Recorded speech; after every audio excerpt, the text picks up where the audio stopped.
Hi friends, शुभ संध्या। मु सुशांत आपण मानक मन को टिके फ्रेश करने मोर गोटे छोटिया कार्यक्रम आस आम कविता पढ़ा देखु।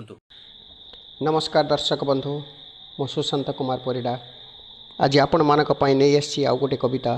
कवितार शीर्षक स्वार्थपर। स्वार्थपर तुमको सुख निद्रा देवाकू सारा रात्रि मु उजागर। तुम बेस शांति रे शोइल सकाळ हेबा पर्यंत। तुमको सुख निद्रा देवाकू सारा रात्रि मु उजागर।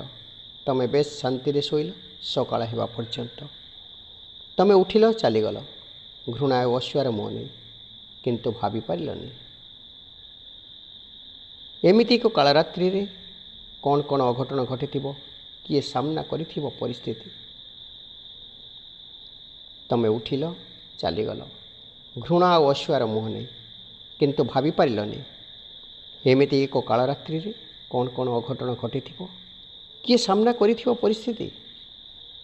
तमे अति स्वार्थपर कदर्य तम व्यवहार। तमे आत्मगर्भी तमे बेईमान। तमे अति स्वार्थपर कदर्य तम व्यवहार। तमे आत्मगर्भी तमे बेईमान। तुमको विश्वास करी तुम पाई समाज रे लड़ी तुमको सड़खी चलीबार दंभ देला परे तुम केमिति साजिल एते निष्ठुर। तुमको विश्वास करी तुम पाई समाज रे लड़ी तुमको सड़खी चलीबार दंभ देला परे तुम केमिति साजिल एते निष्ठुर। तुम विवेक तुम विचार एते छोट एते हीन। तुम मनीष नुह पशुठू भी हीन। तुम विवेक तुम विचार एते छोट एते हीन। तुम मनीष नुह तुम पशुठू भी हीन। धन्यवाद।